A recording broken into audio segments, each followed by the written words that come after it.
Hey, what's up? Chad Hermansen here with Mental Edge Training Coach. Today I'll be chatting with Jason Turley.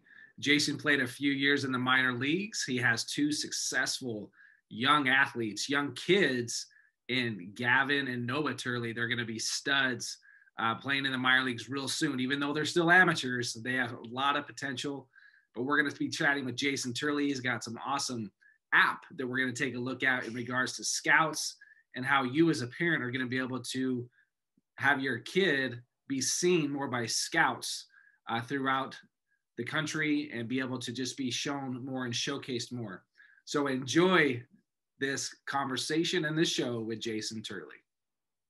All right, what's up, Jason? How's it going today? What's up? What's going on? Tell us where you're located. Right now I'm at my house in Utah. We're up by Deer Valley, up in the mountains, up by Park City. So I'm just in my kitchen, not my house. There you go. So are you in Heber? We're in a little town called Midway, which is right by Heber. Yep. So yeah, there are a lot. It's if you're around Park City, it's kind of around the corner, right? Yeah, and so it's just around the corner from Park City, about maybe 5 minutes from Deer Valley. So you just kind of come around that backside on the opposite side of the mountains from Salt Lake. Yeah, beautiful. So yeah, we live up in the boonies. Yeah, you got like big property, right? Don't you got a nice little ranch out there? We've got a little property. Yeah, it's good. Yeah.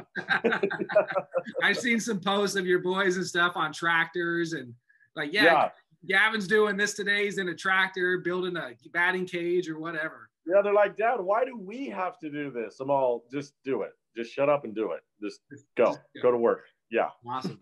That's great. Well, I wanted to bring you on today. You have a kind of a cool niche of you played some pro ball. You have two boys that are very successful as amateur players so far. And then you have an app that is going to probably change the game of how scouts can watch players, of how parents can go and watch players and grandparents across the country. But let's start with, we had a conversation before this call, but let's start with, you have two boys. One is a freshman in college. Yep. Right. And then one that is a junior in high school. Is that correct? Yes, correct. Okay. So you have been in the game for a while in regards to showcases and the tournaments, and had conversation with many people about where do we go? What showcase do we do? So share with us your story about your two boys and what kind of the route that you've taken, because you're in a small town in Midway, Utah. Yeah, small market for sure. You're not in a Phoenix or a Las Vegas or a Dallas. So tell us about your story there. Well, I mean, I think the story for both boys is somewhat the same, but a little bit different. I mean, like my older boy, he has a scholarship to the University of Arizona, and he'll go down there and play. And then my younger son has a scholarship to Oregon State. And you're absolutely right. We're in a small town. I mean, I think in our town, there's like less than 3,000 people. We just barely got a stoplight in our town. And so it's not like we have college coaches flying in or driving over or pro scouts coming up here all the time. Really, they never come here unless there's something special. We live kind of out in the mountains. And so, you know, like you said, I played a little bit of professional baseball with the Astros, just in their minor league system. And so I know about baseball. And when the two boys were coming up, I just kind of stayed away from baseball for quite a while, to be honest with you. After I got done playing, I'm like, I'm kind of done. But then as my boys grew up and started to play, I saw some of the coaching and some of the things that were going on. I'm like, hey, I got to jump back in and I got to help out here. And so I started working with the boys when they were little. I started working with Noah, the older boy, when he was maybe 9, and Gavin when he was maybe 7. And we kind of put them on the same team and started to play, whatever. And both of them ended up being pretty good little players. And I'll take Gavin for a minute. He's my younger one who's committed to Oregon State. We were playing a ton of games when he was little. And I'm saying a ton of games, which is too many. I think his 9-year-old year, he played like 70 baseball games. And, you know, I know some of these kids that are playing like 100 plus in a year. Like they're playing like major league schedules when they're like 9 years old. And they think that their bodies can handle it. It's fine. their bodies can handle it. Just get them some vitamin C and Captain Crunch, and they're good to go. Like, and some of the parents are like giving them like a 5-hour energy to get them through. I'm like, what is happening here? And so he went through his like 7, 8, 9-year-old season, and it was just too much. And so we actually ended up taking Gavin out of baseball entirely, his 10 and 11-year-old seasons. And as all we did was fish, we just went hunting, we just went skiing, we just hung out together and took a step away from baseball. And honestly, I think it was the best thing that ever happened to him. He came back his 12-year-old year and ended up hitting like 40 home runs his 12-year-old year. And what was funny, Chad, is when we took him out of baseball that first time, and I just said, no, we're not playing anymore for now. I don't know what we're going to do, but we're backing off. He was a really, really, really good player on one of the best teams in the country at that time. And I just said, we're backing off. And people freaked, Chad. They lost their mind. They're like, you're hurting your son. You're hurting his chances of playing in the big leagues. Like, what are you doing? And I can't tell you how much it helped Gavin by just stepping away, a little bit. But like you said, when you brought this question up, you're like, people talk about like, which showcase to go to, which team to play for, how much should we play for? And I think we could probably break this down into a couple of different things, because people ask me all the time, hey, you have 2 boys that are Division I scholarship athletes, baseball players, and they're both big scholarships. These aren't like 10% scholarships, come and walk on or anything like that. They're both huge scholarships. And to even get one kid to go to college, to go to one of those schools is a big one. We have 2. And so they're like, okay, Jay, how do you do it? How do you get kids to go to a school that big? Which showcases to go to? And I'd probably address that first. When people, first ask me which showcases to go to, I would just tell them which showcases that we had been to. I said, well, we went to this one and we went to that one and whatever. But I kept getting asked over and over and over again, which showcase, as if the showcase was the secret sauce. Right. And Chad, the showcase has nothing to do with it. I mean, I'm going to be honest with you. The showcase, there's so many good showcases out there, but the showcase, which showcase you would go to, has nothing to do really with if your kid is going to get a big time scholarship. Sure, they need to be seen. But first of all, Chad, and this might come as a slap in the face to people, they have to be good, or it doesn't matter how many showcases they go to, because it's not like you're going to go to a showcase and then if you're not getting recruited from that showcase, you go to another showcase and everybody at that other showcase is going to go, oh, this is the stud that everybody missed. It's just not going to happen. And so my advice to parents for young kids that are coming up and wondering which showcases to go to is go to a showcase from a standpoint to maybe compare yourself, get some measurables, see what you're running in the 60s, see how you're hitting, whatever. But if you're not getting recruited, I hate to say it, but it just means you're not good enough. And what I would work with my kids on 100% is we're not going to any more showcases until you're better, until we're in the backyard for 10,000 swings, 100,000 swings, until you're stronger, until you're bigger, until you're faster. There's no point in going to those other showcases. Yeah, it's so true. It's that's a slap in the face for sure, right? That many parents are like, what if there's no scouts? And it's really different now because everything, we just had a conversation that at the D1 level, they keep pushing back where these college coaches can actually come to a showcase. Now, it originally was back to like January 1st. And now, from you just said today that they pushed it back like till April. I think they just pushed that recruiting period where those coaches can come back to April now. To April. So that's in their season. And so if you're a D1 coach, when do you have time to go watch a senior or a junior this year? You have to, the only time you have is really you go to say if a coach flies in and is playing UNLV, they go watch a local game because they already know who you are. They're scouting you. Yeah, I can go see that game on a Thursday because we play Friday, Saturday, Sunday. Sure. Hopefully they play on a Thursday or I got to fly in a couple days early. But yeah, it's because you're not good enough. So well, and if you are good enough, Chad, here's the deal. So let's say a kid wants to go. So my younger son has a scholarship to Oregon State. Guess what? Oregon State wants to win. They want to win. They want to get the best players. And so if you feel like you're good enough, but you just haven't been seen, Oregon State has a camp that you can go up to for like $65. Right. And you go to that camp, and guess what? If you're good, they will offer you a scholarship. That's I mean, if they want you and they need you, you go. And there are ways to go about it, but really, without the foundation of saying, look, I'm good enough to play at the D1 level, it's a total waste of time and a total waste of money. And you really gotta, and it's hard for kids, and it's probably even harder for parents to really look in the mirror and to have some self-reflection and say, how good am I? How good is my kid? And it doesn't matter if you're good enough or not good enough right now. You really want to establish where you are so that you can know to get better and stop living in a fantasy land, because I think it's good to have an honest conversation with yourself and your kid to say, look, you got to throw harder. You got to run faster. You got to weigh more. You got to do these things, or let's just start fishing. You know, I mean, if we're talking about baseball, there are certain measurables that have to be there. And I think that real internal look into yourself to say, am I good enough? And just to be honest, I think I think the kids that end up being the best are the ones that are most honest with themselves about where they are and what they need to improve on, as opposed to blaming other people as to why they're not getting looked at.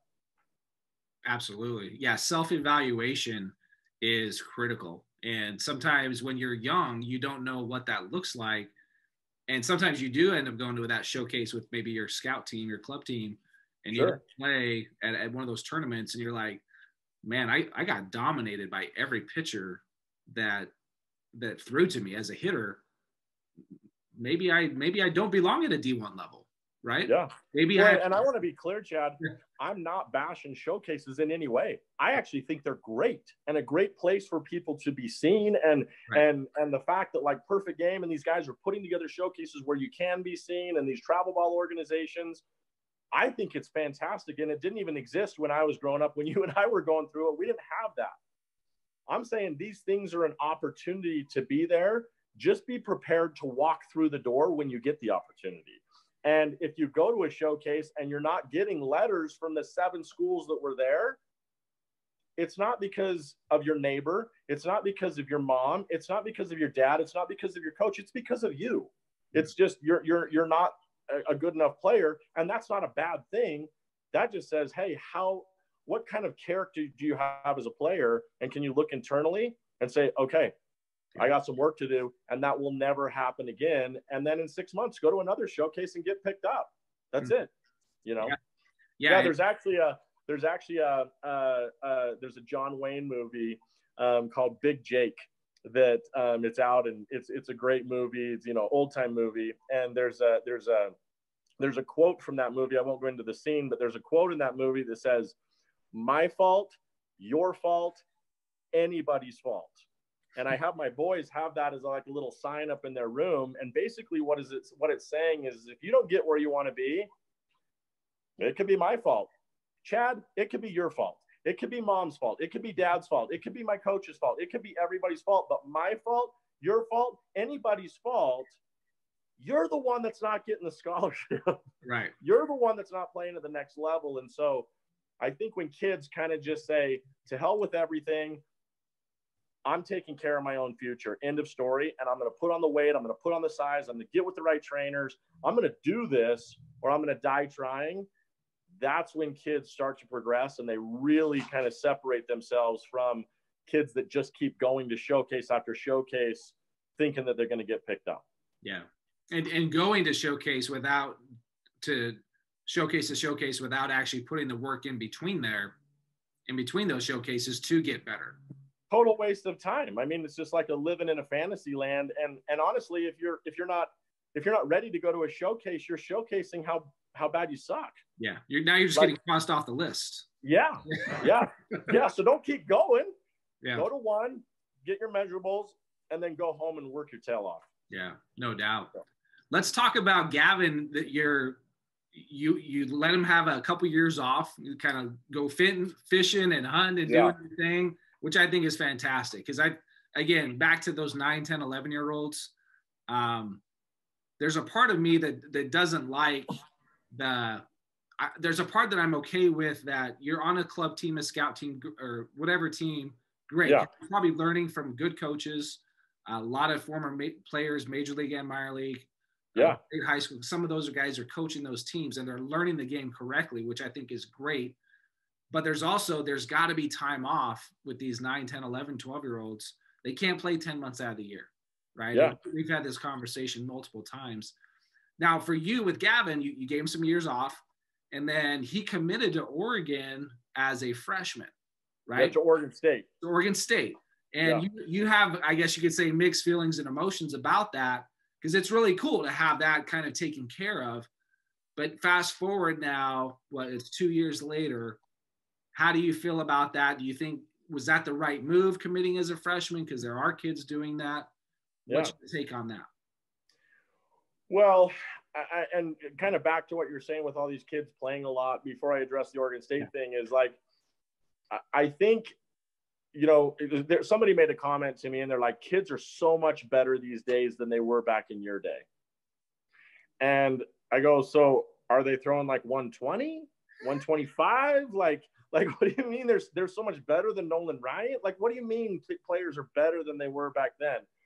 And what I think players are better at is, I think they're more comfortable in the box because they spend more time in the game, but they're not necessarily better. And I would way rather see kids spend more time at practice than playing 100 games a year and really honing their skills, as opposed to just, playing and playing and playing and playing. But as I took Gavin out, we continued to play catch and hit in our backyard and do those kind of things. We just didn't put baseball first and go to all these tournaments, and we just went fishing, but we still played catch and we still hit and we still did those things. And so Gavin comes out as a 12-year-old, hits like 40 home runs. As a 13-year-old, he wins the whole world home run derby. And as a 13-year-old, hits a ball completely out of the stadium at the Miami Marlins stadium, like not over the fence, into the parking lot, like 450 feet. And so all of a sudden he's back on the map as this like, but he's only 135 pounds when he did it. So he's a small kid hitting bombs, but he just took 2 years off. Yeah. And I think if parents can really look at that and go, man, every year that we've sacrificed our Saturdays, our Sundays, our weekends to play 17 games and have our kid throw 175 pitches, it's like Matheny, the Matheny manifesto. He's like, it's the road to nowhere. I would say more practice. But Gavin comes to this point. He comes out fresh, comes out ready to roll, and he gets offered a scholarship from Oregon State. Okay. So he's barely in ninth grade. He's won the whole world home run derby 2 years in a row, and for the longest distance. And Oregon State offers him a scholarship. Well, at this point, Oregon State's coming off the national championship. Mm-hmm. So they're ranked number one in the country. He has offers from all over the country. And the coaches at Oregon State at that time, Pat and Andy Jenkins and these guys that were there, Yetzke, who's now at Arizona, they were phenomenal. Right. Like, they're like a dream staff. And they treated Gavin like gold. And he's like, well, Dad, what do I do? And I've always let my kids make their own decisions in the most sincere way. I'm like, Gavin, I am not making this decision for you. This is on you, what you want to do. And so Gavin decided to commit. He's like, Dad, it's everything that I want. The coaching staff, the facility, the history, the culture, everything.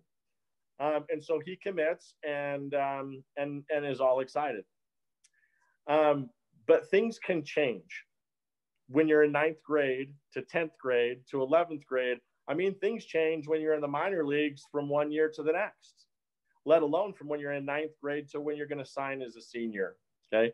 Yeah. Now things have really worked out well for Gavin because, they changed the coaching staff at Oregon State, but I think they got an equally good coaching staff at Oregon State that, they brought in Mitch and they brought in a bunch of these guys that are just phenomenal. And I think are going to lead the program into the future in a really good way. But for a young kid who's going to commit early, I think parents really need to understand what that means. What does it mean when they commit early? Because baseball becomes a business And again, it's a hard thing to look at. Now, it's a hard thing to grasp as a parent or as a kid. You sign, and if Gavin's all world at 13 years old because he grew fast or something like that, and he sucks when he's a junior in high school, he doesn't have a scholarship anymore. Right. They will pull that scholarship, and that's all there is to it. It's just they will pull it.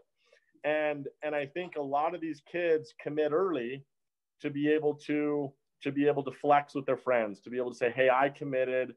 And again, here's kind of some self-introspection that needs to take place, I think, with these kids is like they commit early and they stop working because they think that they've got this big time scholarship or a scholarship to a not so big school, but they think they're taken care of, not realizing that you can get a call one day and just say, hey, we've decided to go a different direction. I apologize, but we thought you were going to throw 92 and now you never broke 87, but you were 87 as a 14-year-old and we're going a different direction. And it just becomes that fast.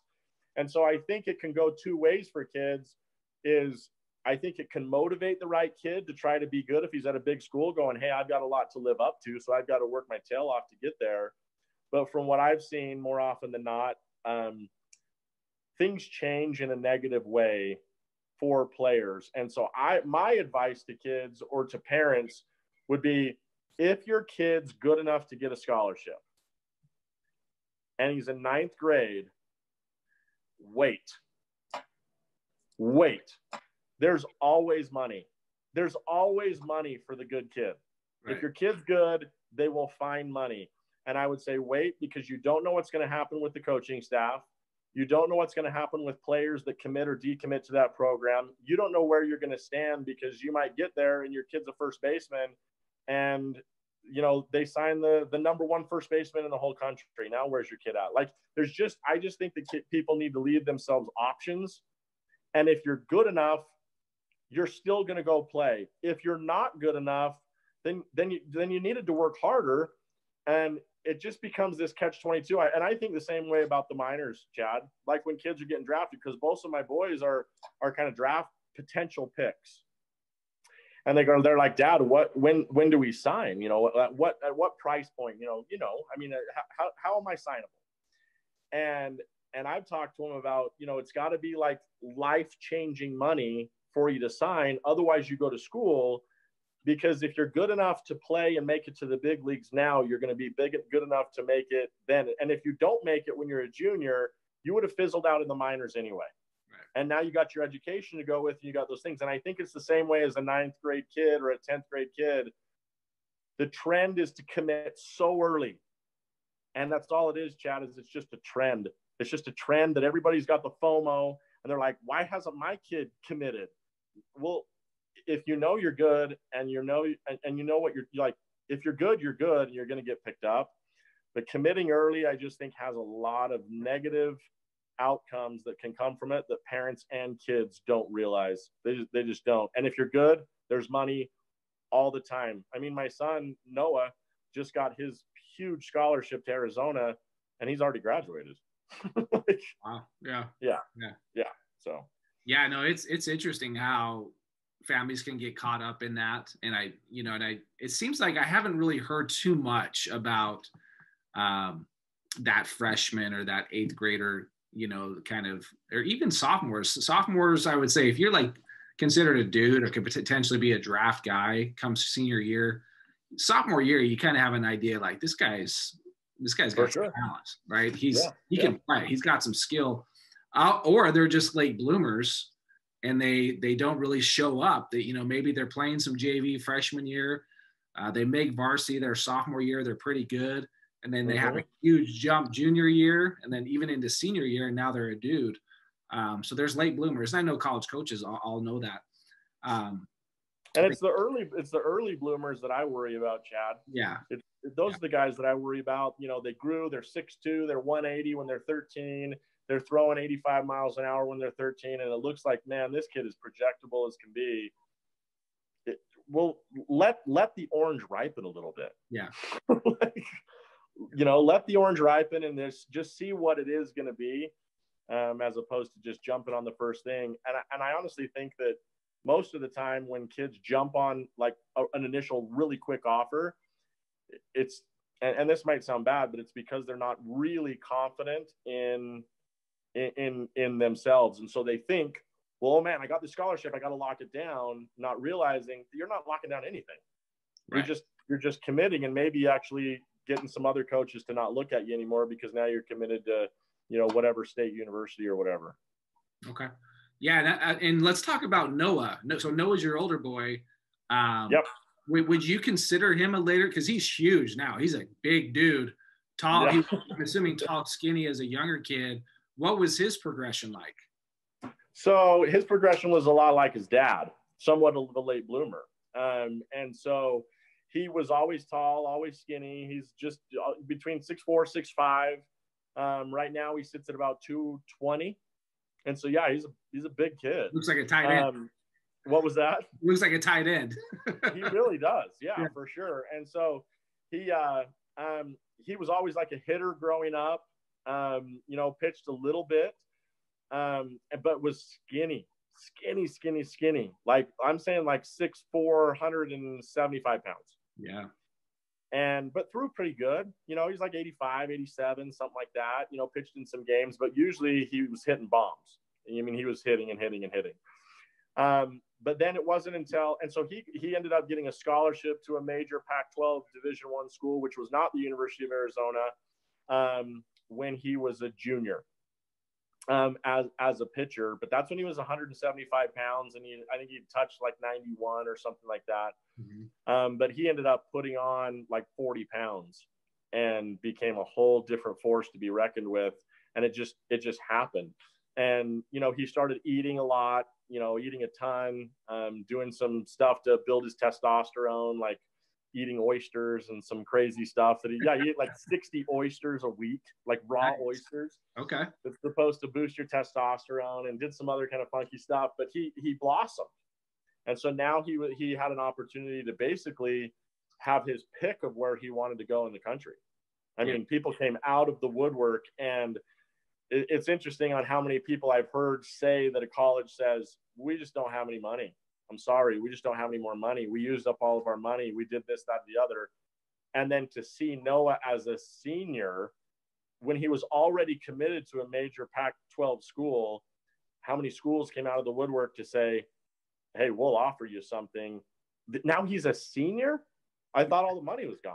Right. Because he's now good enough. Right? Bingo. That's cool. Bingo. Yeah. No, it's spot on. Like, if you're good enough, it works out. And if you're not, you just better get to work. And one thing I believe, Chad, I really, truly, truly believe what I'm about to tell you. Everybody's good enough to play college baseball. I think they are. That's my opinion. I think everybody's good enough to play college baseball if they'll go to work. Yeah. I'm telling you, I could take almost any kid and I'd put $5,000 on it right now. Give me a kid for the summer. And if I worked with him all day, every day, we were working hard and eating right and going after it. That kid, I don't even care if he's even played baseball before. Give me a 14-year-old kid, and that kid can be one of the best players ever if they'll just put in the work. Right. But when you're talking about like Noah blossoming to 6'5", 220 pounds, now he became good enough. I can't even tell you how many times that kid threw up trying to gain weight. Like just barfing and like, I can't get this food down. And I remember he watched this video of this like bodybuilder guy, and the bodybuilder guy, it was kind of a slap in the face to Noah. He goes, you know, there's all these kids out there that say they can't gain weight. All these bodybuilders that say they can't gain weight. He had this big plate of food in front of him, and he goes, you know what? If you want to look like a man, you got to eat like a man, and you got to stop being a puss. And so Noah looked at that, and it kind of turned him, and he's just like, and again, back to what I taught him his whole life, you know, where it said, sorry, there was a phone call, but it said, you know, your fault, my fault, anybody's fault. You can blame it on whatever, but he finally just took it in and said, okay, I'm going to force the hand of all the scouts, of all the teams where they can't say no, where I'm special, I'm different. Like, I don't mix in with everybody else. I have to be bigger. I have to be stronger. I have to be faster. And I think if kids realize that, look, if I go to work, there is an opportunity for me to play, but it's not going to be easy. It's going to be probably the hardest thing I've ever done. A lot of these kids think that they can go out and take a bucket of balls and do some push-ups and somehow they're going to get a scholarship. Right. And then they're like, what happens? How did I not? I'm telling you, when a kid mindset turns, and it has to be the kid's mindset, not the parent's mindset, because it just won't work. Right. But once the kid's mindset turns and he goes, to hell with everybody else, my fault, your fault, anybody's fault, I'm going all in. Chad, I believe every single one of these kids has a chance to play. I really do, because there might be some that are genetically gifted to be better or bigger. But I really believe that, I mean, that every kid has a chance to play if he puts his mind to it. But it's hard. But it's really hard. So. Yeah, I think what your point there too is what we talk about with the mental edge, right? That mindset of just going to the cage, hitting for 20 minutes, throwing in a few push-ups, maybe a couple sit-ups, not spending any time in the gym, not doing my sprint work, my plyometrics, all those things that allow you to become great. When you don't do any of those and you just coast and get along, you're going to get the reward that the effort you put in. Yeah. You're guaranteed not to become great, Chad. Yeah. You're guaranteed not to become great. And honestly, I think, again, when somebody has their own mindset switch, and I know it was that way for me growing up too, I would just get pissed. Yeah. There's a point when I was just pissed. I'm like, no, I'm done. I am done with me wondering if somebody's going to scout me. I'm wondering if I'm going to get to start on this team. I'm wondering if I'm going to get this, that, or the other, blah, blah, blah. I'm going to force the hand of the people that are looking at me, whether that be my freshman coach, my varsity coach, a college coach, or getting drafted. I'm going to force the hand of these guys. And I've told both of my boys on multiple different occasions, you guys are good, but you're not special. And that's a hard thing to hear, Chad. Sure, yeah. When you're telling your kid that, right? Well, yeah. I mean, but if a kid can look at himself and go, yeah, I'm a good player and I play for Skyline High School and that's great. But realizing I'm not special isn't a bad thing. It can be the greatest thing of all time. Realizing I haven't put in the work to be entitled to be special. And honestly, I think when kids say, look, I'm going to force the hand of a scout. And what does that mean, Chad? That means if I'm a speed guy, I got to be 6'5" and below, or I'm not forcing the hand. I'm just, I get lost in this flood or this of all these kids, right? That are running 7.72, whatever. And what, they're going to draft you because you run straighter? No. Like, and if you don't throw 90 plus, you haven't forced the hand. If you're not hitting bombs, you haven't forced the hand. And so I think that's when kids can kind of look at themselves and go, actually, when I was playing, I had a little acronym under my hat that stood for perfect that which is lacking in your game. You might be a really good runner. You might be a really good hitter, but where do you lack on those 5 tools? Where are you missing out? And when you went to that showcase, why didn't you get picked up? When you tried out for that team? And what parents and kids, because I was a high school coach here in Utah at a really interesting high school that every kid and every parent thought that their kid was going to the big leagues. And you have to realize at a high school level, at a college level, at a D1, D3, pro level, every single level, the coach wants to win. Right. The team wants to win. And so if you want to play, just put in the work to get good enough. And another thing, Chad, that I really want to emphasize here, I guess, is there's a kid here locally who would go to the basketball gym every single day. Here locally, he was a little short kid. He's probably like 5'2" as a sophomore in high school. But he would shoot and shoot and shoot and shoot. And I'm telling you, for like 10 hours a day. Like, this kid impressed me beyond impressed me. But he wasn't with somebody who could teach him how to practice. He just practiced and practiced and practiced and practiced. Right.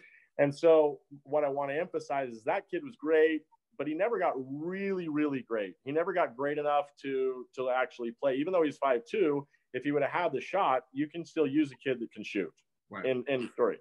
And so when I say, hey, kids just need to go work and work and work and work, I would emphasize my kids have had, I guess, the opportunity to have me by their side. And there's a lot of parents going, well, yeah, these two kids, because they were raised by Jason and they could just be there the whole time. So that's just what, Chad, there's so many people like you and me and the 10,000 other former pro guys or college guys or guys that didn't even play that know how to coach that will help those kids as far as trainers and how to get strength and everything else. And so I don't think it's ever a question of a lack of desire, because I think if you were to ask 100 kids, 100 of those kids are going to say, well, sure, I want to play in college. Sure, I want to play in the pros. Absolutely. You're going to get 100 yeses.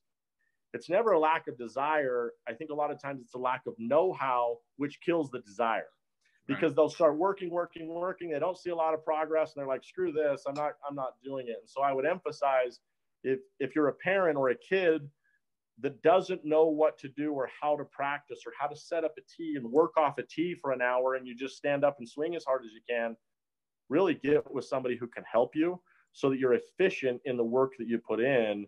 And then you can, you 10 times your efforts as opposed to just, throwing a ball against a fence. Yeah, absolutely. That's awesome. So. That's cool. So yeah, you got two boys that are going to be really interesting to watch. And heck, at the time of this recording, I actually just got let go as a scout with the team I was with. And both of them are, Gavin was you're going to play at Hamilton High School in Arizona. Gavin will play at Hamilton High School in Arizona this year. Yeah. Yeah. So you're making that move. We had a conversation about that. I'm like, dude, I don't know who's going to come watch and play in Midway. Yeah. So you might want to. And it worked out great because, my new app, one of our main investors is down there in Arizona and wanted us to move down there with them. And so from a business standpoint, it worked out perfectly as well. So, yeah. So let's talk about that. You have an exciting new app that you started out about a year ago with the idea of being able to basically use your phone to record the video or have live video of a player, of a potential prospect, where scouts can watch and look at and really kind of take a look at all their at-bats and follow them, essentially. So tell us what that app is and how does that actually work, and give us all the details. Yeah. And so we actually created it a couple of years ago. And so it's been about 2 years in the making. But really, so I'm in the software industry, and I just sold a software company, and I'm like, what am I going to do? But then I've got these boys that are like playing baseball all the time, and they're traveling, both of them going all different ways. And, anybody in travel baseball knows how hard that can be to be at both fields at the same time. You just can't do it. And so I'm like, I want to watch my kids hit, because Gavin and Noah are both hitting home runs all the time. I want to be there to watch them hit.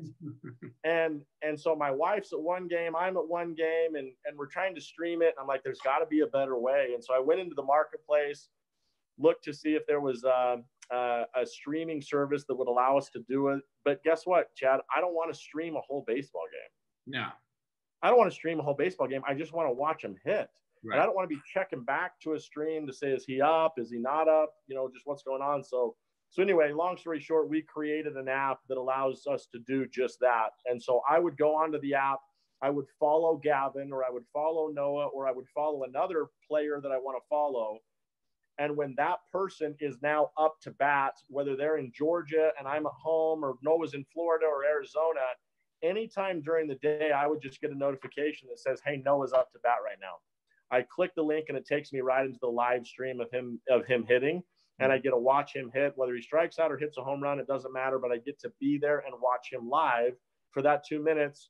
Then I go out, and then maybe in 15, 20 minutes, 45 minutes, I get another notification, hey, Noah's up to bat again. And so it allows me to just see those bite-sized pieces of that game that I really want to, without having to dedicate a full 2 or 3 hours to that game.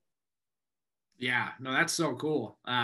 We talked about this well over a year ago, and I was like, yeah, I think this could be, as a scout, if I'm at a game, I'm say in Arizona, I'm watching Arizona State or something, and I have another prospect that is playing in Utah, and I want to see his high school at bats. Well, I know Jason's going to be there filming it and getting those shots. So then I can go back and retrace it and like, yeah. So I can basically watch every single at bat for his whole season.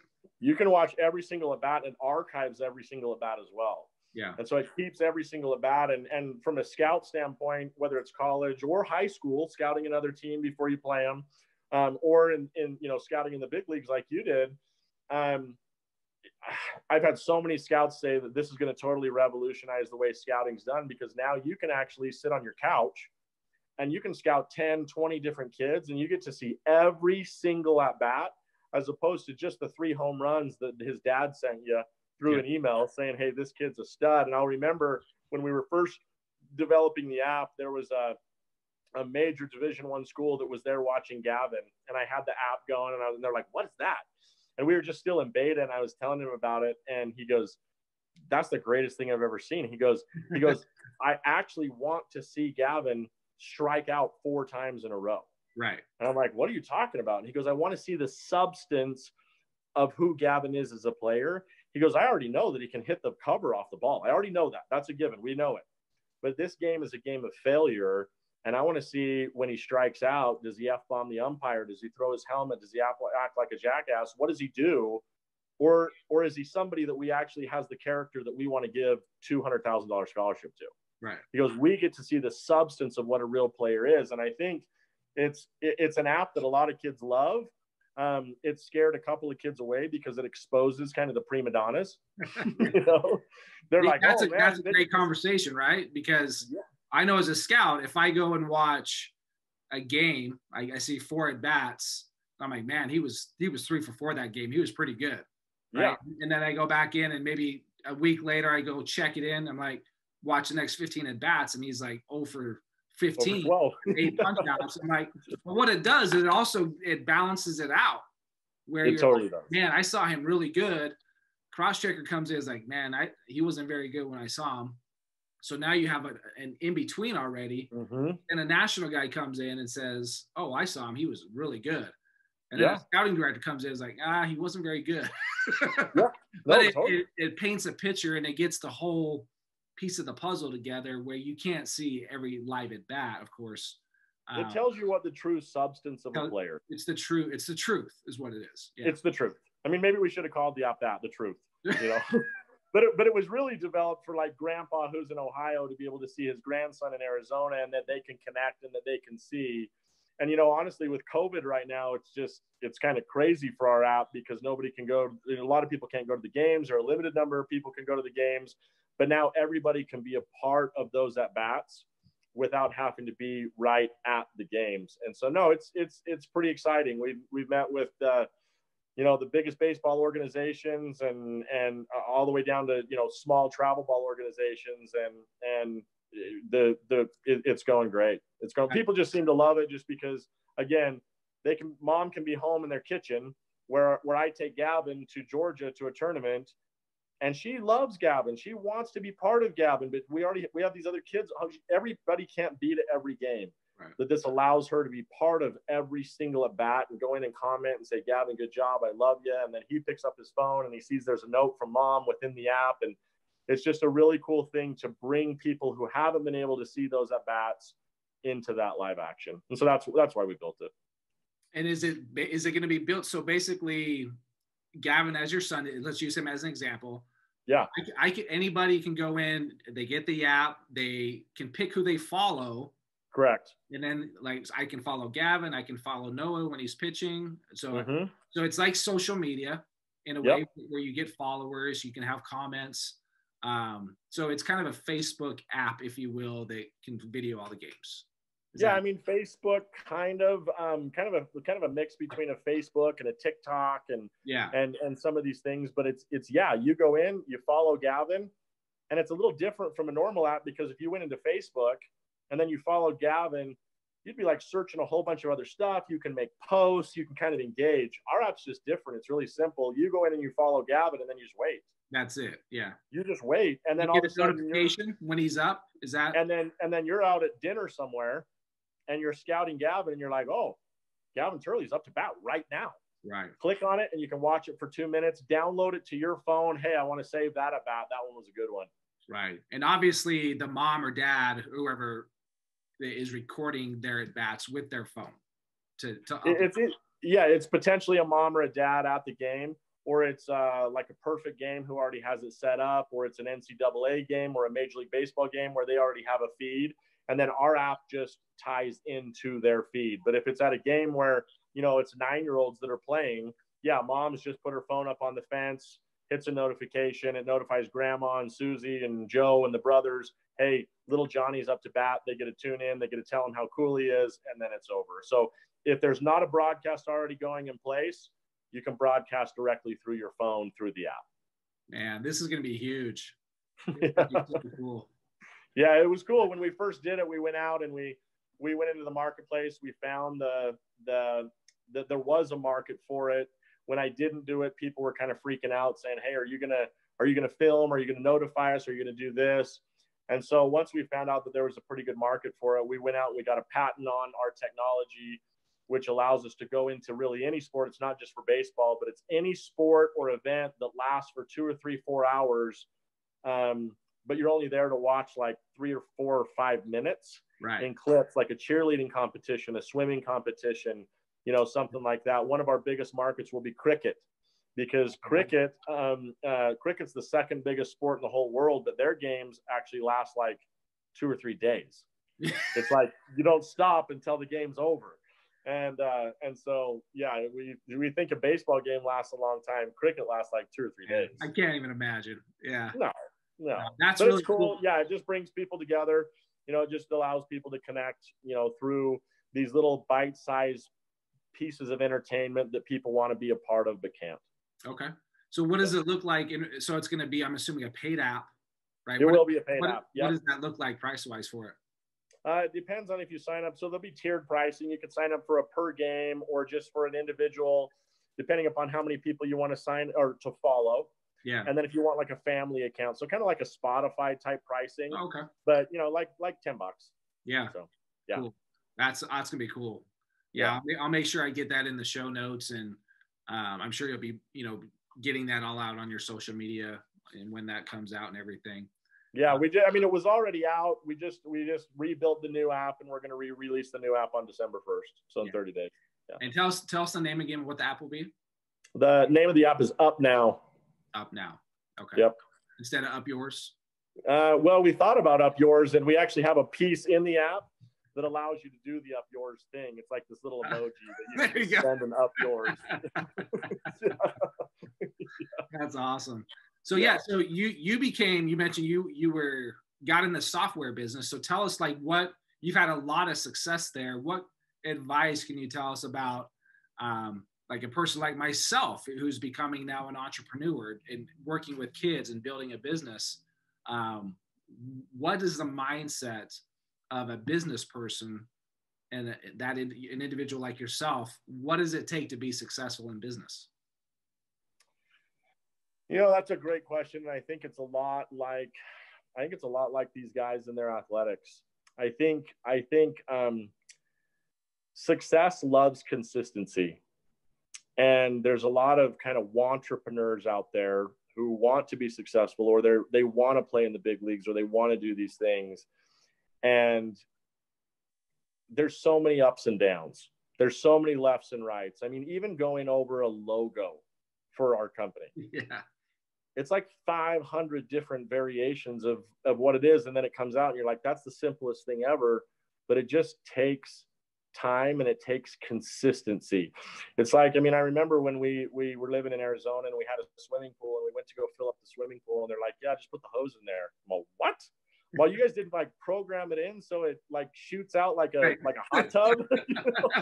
Well, what are you talking about? They're like, yeah, just put the hose in there and it'll fill up. So put the hose in the morning, it's almost like 3/4 of the way full. And I would have just never guessed that. And it's the little things that Gavin does every day. It's the little thing that Noah does every day. But it's that success loves consistency. And I think it's in business, too many people are willing to, the first time they can hit the fastball in business, no problem. They're like, hey, I can do that. But when they miss the change, you know, the change up, when they can't hit the curveball, instead of doing a self-evaluation is where I'm really big with myself and with my boys and everything about being self-aware. Right. If you suck, you suck, but it's okay to suck. And that's what I think a lot of people are scared of, is sucking. They don't want to have that internal conversation with themselves to go, you're not good. You're not good at what you do. That doesn't mean that you can't be good. Right. And I think there's that disconnect from people. I remember years ago, I used to speak all over the country. And like one year I spoke to like 100,000 people live as this financial advisor speaker. And when I was developing my speech, I remember like I just didn't have it down. So I spoke live for about 4 hours straight, no break. Wow. And it was on financial, advice to guys that were like doctors and dentists and lawyers and guys that, really knew a lot of their stuff. So I needed to know my stuff when I was up there because they had paid to be there. And Chad, I remember going into my office at like 3:30 in the morning and putting the PowerPoint up on the screen and in a room and presenting to an empty room every morning for like 3 hours. Mm-hmm. Going back and forth in the PowerPoint. What was my inflection like? How did I present that? Was the transition okay? Did I get this? Was it okay? As opposed to just showing up and hoping I work through it and then it didn't work out and then I give up. Right. I think anybody can be successful at business. I think anybody can play Division I baseball. I really do. And it's a weird kind of, I guess, hope in society that I have, that everybody has the talent to make their dreams come true. But not everybody has the talent or the wherewithal to stay consistent. And when life smacks them in the face or when they get a change up, to not think that they suck at hitting, but just learn how to hit the change up. Right.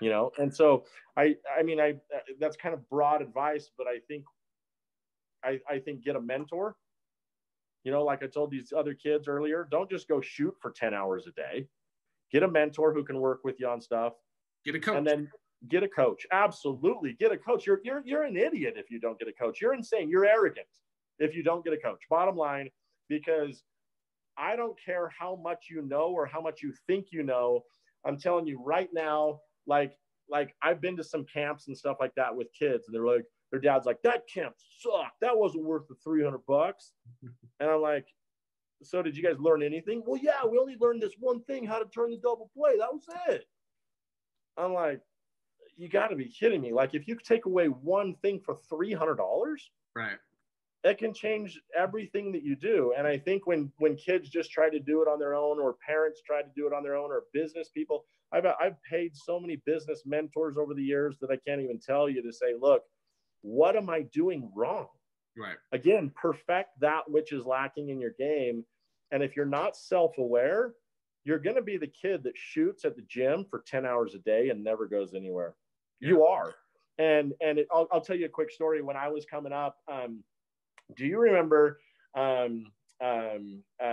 Brighton, our coach, you probably don't remember him, but he had formerly played for the Angels.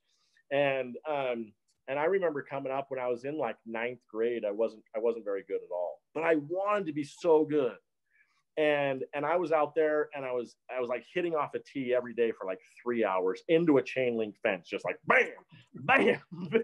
Had no idea what I was doing. And my coach comes over and he saw me hitting out there, and he had watched me out there for like a month. Right. And he finally came out, and I wasn't in the high school program yet, but I was hitting at a field that was right next to the high school. So he saw me and he goes, hey, I want to introduce myself, blah. And I'm like, I know who you are. And he's like, do you mind if I just show you something? And I'm like, yeah, absolutely. Please. And I had my elbow up here like a big chicken wing, kind of thing. Because every mom and their uncle, every time when I got up to bat, they're like, get your elbow up, whatever. And he's like, let's just soften that up a little bit, and let's bring your hands and let's start to hit inside the ball. And he gave me like 2 suggestions is all. Right. Like 2. And he's like, look, I don't want to do much more than that, but I want you to just work on like this thing. Dude, Chad, I'm telling you, like, and so with my mindset, I added work ethic to somebody's instruction that knew more than me. And it was a recipe for gold. Right. I mean, my whole swing changed within a week because I started doing things that I would have never, ever figured out on my own. And it was just a little tweak. And I could have looked at that guy and said, one thing is going to change everything. Actually, yeah, one thing can change your life for the rest of your life, like can change it. And so I think if kids can do those two things, is combine their work ethic, if they have it, because without that, it doesn't matter who you've got, you got to go do the work. If they can combine their work ethic with somebody who can show them where they're missing, if somebody can show them the holes in their swing, or somebody can just give them a little different perspective to make them wake up in one way or the other. Again, some people disagree with me. I've had this argument with people, and it's not an argument, just a disagreement. Chad, anybody can do it. Anybody can be successful at business. Anybody can go play Division I baseball, unless they're physically unable. Let's say they're physically unable to do it. Great. But holy cow, I've seen some guys, Chad, that were 10 times less talented than guys that made it, than guys that should have made it that didn't. Right. Because they just had that work ethic, and they just pushed through the wall, and they just said, your fault, my fault, anybody's fault, I'm going to make it happen. And if you can layer on a mentor or a coach or somebody who can just say, man, put your fingers down, get your hands inside here, just don't float a little bit, like, just a little things that you're never going to figure out on your own. Holy cow, Chad, I think it's just a recipe for winning all day long if you can add those two things together. That's awesome. Yeah, I agree. It's, as I'm starting my business venture here, getting advice from, like, I told you I had a call with my marketing guy this morning, and like learning, like, hey, we need to do these type of things. We need to get these things set up. Like, someone that's been doing it for a long time is a professional at it, and something that I don't know anything about. Like you said, if I didn't go do that, like, that's on me. That means I'm the guy. I'm like, why would I know about that? So it's and Chad, let's say you do know about it. Right. That doesn't mean you know everything about it. Right. I think the guys that are going to tell you that you need a coach more than anyone are the guys that have made it. Right. The guys that say you don't need a coach and you can do it on your own are the guys that never even made it. But the guys that understand how valuable that type of information is, you might be one of the greatest marketers in the world. So, right. You don't know everything. Yeah. And so I think some of these parents or some of these kids with their kids coming up, I got to tell you a quick story. I was coaching like a 9-year-old baseball team, and the mom came to me, and her son was a stud. He was a good pitcher, and he was the biggest kid on our team, threw the hardest. He was a stud. But at 9, he's a 9-year-old stud. Yeah. And she goes, hey, I want you to teach him how to throw a curveball. And I said, no, we're not going to do that yet. He's an awesome stud. Like when he can throw like this percentage strikes, then the next pitch we'll move to is a change. But right. We got a couple. We got slow down. Just let the orange ripen, please. Just a minute. And Chad, they ended up leaving our team, and she looked at me and she goes, Jason, I'm telling you, I'm the mom, and I'm telling you that you need to teach him how to throw a curveball, because he doesn't need really any other instruction from you. He just needs to grow, and this kid's going to be in the big leagues. This kid's going to be in the big leagues, and he doesn't really need any more instruction on how to get there. But he does need a curveball if he's going to pitch in the big leagues. And so I was like, I am holding you guys back. I'm the problem. See you guys, later. Like, I'm going to recommend a few guys that you could go to, but it was this arrogance of, we don't need to know. We don't need to know more. We just need to go down this road, which is a lot of times the path of least resistance, or signing early, or going here and just showcase after showcase after showcase after showcase. And I just think when you're able to work with somebody who knows what they're doing, it 10x's your own discipline efforts. Yeah. And so if you can add your discipline to what they're doing, no matter how much you know or how much you think you know, because I know there's a lot of travel ball dads that either know a lot or think they know a lot. And so they're like, hey, I'm your coach. You don't need to know anything else. And just be with me. Or there's a lot of business owners who are like, hey, I've already had success. I'm just I know everything. Chad, I've sold a company for a lot of money, and like a software company, and I still feel like I know nothing. Yeah. I'm like I need help. I need people to help me do modeling. Chad, I don't even know how to do Excel. Like on the computer, and people make fun of me. They're like, you sold a software company, you don't even know how to do Excel. And so again, I think it's back to that self-reflection. If people can look at themselves and say, look, it doesn't matter how good I am or how good I think I am.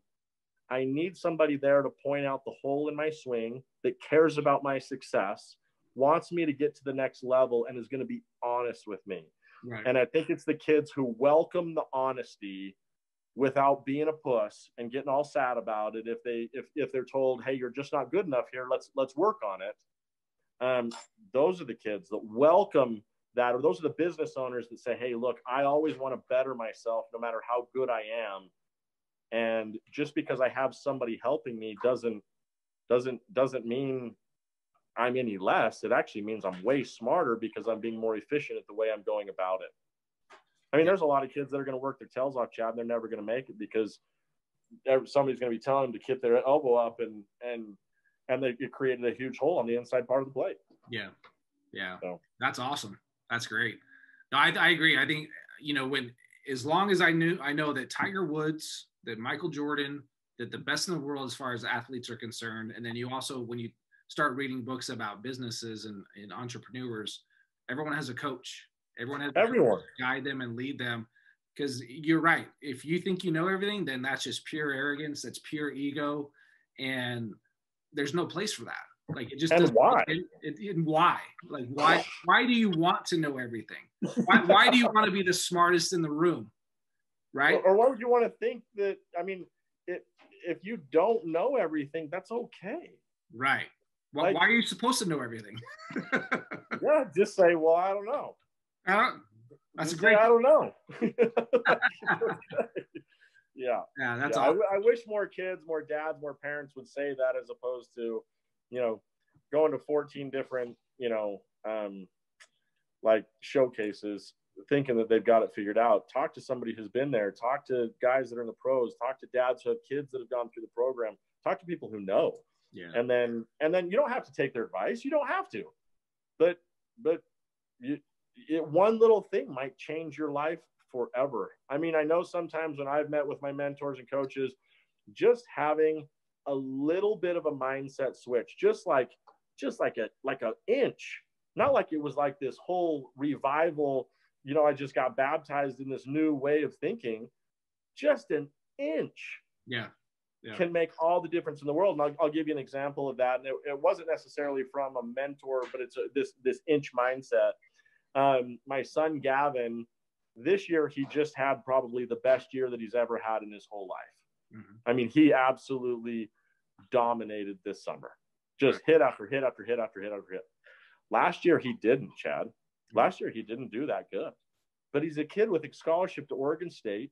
He's the World Home Run Derby distance champion. He's got a ton of pressure on him, but he's not doing very good. And so he and I had a kind of a conversation, and we're like, hey, we're not going to go to these tournaments and these showcases if you're not working your tail off and you're not doing very good. Like, we're not traveling all over the country. There's no point in doing this. Right. And it was interesting. He said, Dad, let me do it my way. And I'm going to take everything you've told me into account, but let me try to figure out in my own mind what I need to do. And if that doesn't work, then we'll try some of these other things first. Okay. So he goes off. He goes off. And me as a dad, I'm like, oh, great. I'm worthless. I didn't help him at all, And so I'm just quiet, just kind of waiting to see what happens. And about halfway through the season, I'm like, Gav, what's the deal? Like, what happened? Because it's not like he worked a lot harder than he did before. Right. And Shadow's interesting. He goes, Dad, I just made a decision to stop being a puss.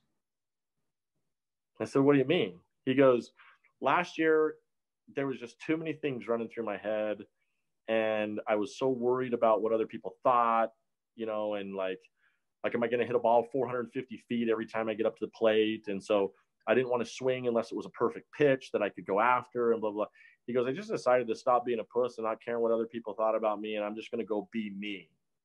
And started just going off.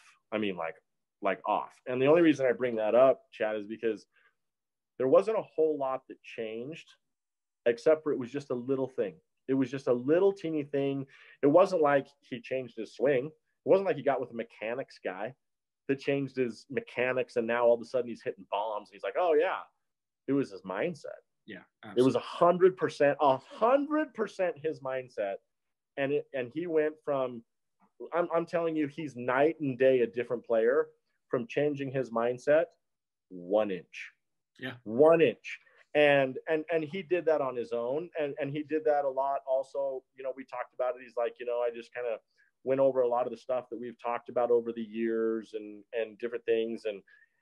But that change has to happen within a kid's mind for it to work. Like I can't hammer him on it. It has to be an internal change. Yeah. And when you have a coach or a mentor who you can just talk through stuff with, whether it be good, whether it be bad, whether it be ugly, just to get it out on the table and just mull it over and find out what works. This might work. This might work. This might work. I don't know what works because it's different for every kid, but to have a trusted person like yourself or like a dad or like a high school coach or somebody like that you can go to and say, I just want to talk through some stuff. Right. Man, Chad, I think it's more important than any mechanics guy or any strength guy they'll ever have. No doubt. It's I shouldn't say it's shocking because when I'm working with kids one-on-one and they start talking about what you just said, the comparison, the expectations, trying to please mom or dad, trying to please high school coach and my teammates. And if I don't do those things every single time, then I'm a failure, right? Yeah. Those are the thoughts that go through their mind. And so when you start breaking, yeah, those are real. That's real thoughts. And those are thoughts that we have as adults, right? These are limiting beliefs that we have. I thought I was going to blow this interview and I probably did. You've been amazing. You've been amazing. Yeah, but it's, you know, it's when you talk to, and it's when you really just open up and you be vulnerable, excuse me, about the way that you think and you feel about things that we don't do as men, as alpha men, right? That is like, oh yeah, let's just slow it down. Let's pull it back a little bit and let's make a small adjustment. And you use the P word, which is funny. Yeah, well, Gavin did. He brought it up. Yeah, it's just like, it's kind of what it comes down to. Stop worrying about what everyone else thinks of you. And it's hard to do. It's a lot easier said than done, and I think it takes a little bit of time, like confidence. Confidence, it takes a little bit of time. We go and act confident, but then I get beat down and now my confidence goes back a little bit. It's like, no, let's get back there. What do we got to do to get back there? And you just kind of break it down. And I talk about faith, fire, and focus a lot, right? So he by doing that, he brought his faith up and he started to now focus on the things that he can control, right? And well, like you just said, Chad, it goes up and it goes down. It goes up and it goes down. Like we do it, we go down. And Gavin was playing in a tournament, a month or so ago or 2 months ago or whatever. And he came out in the tournament, he hit like 2 doubles to lead off the tournament. Yeah. And then he wasn't good for like the next 3 games, like over. And one of his teammates called him out. And so Gavin hadn't talked to his teammates about it or anything. And his teammate said, hey, stop being a pussy. And Gavin's like, what are you? And he got up 2 doubles the next 2 at bats. And he goes, I talked to myself and I went back in. And I think a lot of these kids don't realize that it is like this. Yeah. It's like this for adults. Like it's like this. And the more you can just get it to go like this, as opposed to this. Yeah. Make them smaller, right? Make them smaller and know that they're going to happen and know that it's okay. Know that it's okay that you don't feel good about yourself. Know that it's okay that you have insecurities. Know that it's okay that you're not the best kid on your team. Know that all these things are 100% okay and don't mean anything about who you are as a player. Right. They don't mean anything. If you let these then you're going to ruin I don't care if you have these high games where you hit 4 home runs. If you go in and you hit, and you strike out 10 times, then hit 4 home runs, it's too much this. Like, it's just too much this. You got to bring it together. And Chad, having played at the level that you've played at and understanding that, I think my opinion is, for kids, I would work as much with them on just that as I would with them on taking grounders or hitting bombs or anything else, because guess what? They can hit. I know guys that hit bomb after bomb after bomb. I knew a guy who threw 103 miles an hour in the minors with me from Venezuela, and he should have been one of the best pitchers of all time and didn't make it anywhere. Wow. Didn't make it anywhere because he wasn't like this. He was like this. He was crooked. Yeah. I mean, he was a mess. But when you can build, even from a young age, from 14, 15, 16 years old, that mentality of it's okay. Yeah. You know, and that sounds a little bit cheesy maybe, but when kids realize if I fail, it's okay. It doesn't change as much.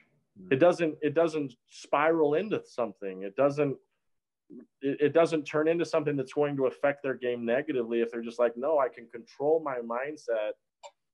Man, I've always known about it, and I've always worked on my mindset and read books and, you know, tried to, from a business standpoint, from a parental standpoint, you know, tried to be a good parent, tried to control your mindset. But when I watched that happen with Gavin, I'm telling you, Chad, he didn't work more. He didn't go into the cage, which is my mindset. If he needs to get better, he needs to go Rocky. He needs to go like, he needs to run 10 miles a day. He needs to take 40,000 swings. He needs to go swim 80 miles. He needs to just, blah! He's a triathlon guy, right? He needs to go crazy. And kudos to Gavin. He kind of put me in my place as his dad. When he just changed his mindset, I learned a lot from Gavin, seeing what he did by just changing his mindset just a little bit. Again, he didn't go out and work 10 times harder, because if you work 10 times harder, either without a coach or without the right mindset, that's all you're doing. Yeah. It's just working. Well, and that's the whole work smarter, not harder, right? Where it's, I mean, if you're doing enough, if you're putting in that work in every day anyway, but your mindset still stinks and you still think you stink, right? Now we got to really focus on the mindset and keep doing the work you're doing today, right? For sure. Keep doing that. And maybe you get so good with your mindset that maybe if I looked at your routine, I'm like, wow, that's a lot. You're doing this every day. Like, maybe we need to, like, your arm's gonna fall off before you know, if you're a pitcher. Or I had an injury where my big toe on my right foot completely wore out, and my bones, they had to shave my bone in my toe and to shorten it because my right toe was worn out. Wow. Right. And they're like, yeah, you've taken hundreds of thousands of swings. You know, and just kind of keep turning on it. And I'm like, wow, you know, so just little things like that. But yeah. Well, I think, Chad, what parents and players don't realize is no matter how you are as a player or how good your kid is as a player, if their mind's not right, they're not going to make it. Like, they're not going to make it. And so if you're really putting this goal together of being able to play at a higher level, okay? And let's say, because again, back to 100 out of 100 kids, you're going to ask them, and all 100 say, I want to play in the big leagues. Right. Okay? So let's say that's your goal. It's 100% certain that if you don't have a good mindset, you're not going to make it. You're not going to make it. Yeah. You're not going to make it. You might get drafted. You might make it in single A. You might do some things. You might, you know, have something you can flex on people to say you played a little bit or blah, blah, blah, blah, blah. But unless you have that mindset, and I don't want to sound cheesy, but that mindset of a champion, that mindset of Michael Jordan, that mindset of Tiger Woods, that unless you've worked on your mindset to go, no, I'm this, I got it in control, I can make adjustments, I can do that because when you get up higher, everybody's so good. Right. Everybody's so good. And I think those kids that have that unique advantage are the ones that have spent a little bit of time or a lot of time on their mindset so that those ups and downs aren't big. But I think when parents realize, man, the mindset is just as important as the physical side of things, I think it changes for the parent and for the kid. Yeah. I think it changes in a big, big way. So, absolutely. I mean, and like you said, though, don't get me wrong. It takes a Rocky type effort physically to get there. Yeah. You can't just go, hey, I'm gonna kumbaya my way to the big leagues. It's not gonna happen. The work is still required. Yeah. It has to happen. Absolutely. Yeah. But how sad would it be if you work your tail off and don't make it because you ignored the mental side? That's sad. That's sad. If somebody has the discipline to make it to the big leagues, but they were too arrogant to develop their mental side at the same time, man, that's hard. Yeah. No, I'm fascinated with just the high school. I talk to a lot of kids, and just randomly, as well as like online and stuff. And we're talking like, how's your mental game? And what are you doing for your mental game? And they're like, I'm not really doing anything. Like, well, do you want some work? Do you want some help in that game? Like, no, I'm good. Like, I feel like I'm good. It's just like, it's shocking because they don't, it's their perspective. They don't know yet. They don't know. They don't know what it takes if they're that junior or senior and they have the scholarship to that big school. That's a big deal to jump from probably a smaller high school to a big school. And now you're dealing with dudes at a D1 program. Yep. How do I fit in? Do I even belong here? And so, because you're the guy, you're junior, in high school. And guess what? The answer is yes, you do. Right. You do, but how are you going to handle that? How are you going to make it happen? You do belong there. Like, you do. Yeah. No. This has been great, man. I appreciate your time. I know you get great stories with your boys, and we didn't even really dive into your story as a player. There is a one. But we want to recognize you played a couple years in the minor leagues, but you've had a lot of success in business, and it sounds like you're doing amazing. You have an awesome family. But yeah, we've got 5 kids. I have a daughter who's 21. Yeah. Noah who's 19, Gavin who's 16, Eli who's 13, and Emmett who's 9. And like I said, I've barely even played catch with Emmett at this point. I'm just like, let the orange ripen because it's going to be just fine. Absolutely. Yeah. There's a lot of time between now and the senior year. Oh, so much time. Awesome. Well, I'm excited for this app to come out. Make sure you let us know and we'll get it out there as well. And anything else you want to add? You've had a lot of great comments today. No, I think we've said a lot. I mean, and even when I talk with my kids, it's like there comes a point when there's so many things that have been said that they either pick stuff up or they don't. But I think the only 2 things that I would emphasize that I emphasize with my own kids is go watch the movie Big Jake. Big Jake. Okay. Big Jake from John Wayne. It's an old Western, but your fault, my fault, anybody's fault. Like just do not blame anyone. Don't blame the showcase. Don't blame your parents. Don't blame your high school coach. It's on you. It is 100% on you. And you can blame a coach, but you're the one that still didn't get the scholarship. Yeah. That's all there is to it. And it is what it is. And so, and then, success loves consistency. It's going to be hard. It's going to be hard. And there's going to be times when you're up and down, and there's going to be times when you feel like you don't belong. There's going to be times when you feel like it's not for you, or it's too hard, or whatever. Gavin came home the other night and he laid on the couch and he said, I literally can't move because he'd worked out so hard. He's like, I cannot move. And he had to take a couple of days off just to recover and just to get back. But it's hard, but consistency is what gets you there. It's not the spikes in effort. It's consistency, and then get yourself somebody who can help you. If you don't have somebody who can help you, if you don't have somebody that can help you get there and you try to make it on your own, there's like 100% chance you're not going to make it. I'm not going to say 100. Let's say a 95% chance you're not going to make it because you just don't know how. It's not a question of a lack of desire. It's a lack of know-how. Yeah. And if there's just that little twist people can give, I mean, if you have the discipline and you can have somebody help you and you're willing to put in the work, bro, anybody can do it. And I would emphasize that. Anyone listening to this, not listening to this, I'll tell you, I would go to a showcase and I would say, you pick him, Chad. Yeah. You pick the kid. And I'll put a large amount of money on it if you give me that kid for a summer, you give me that kid for a year. And we work on his mindset and he puts in the effort. He makes it. Yeah.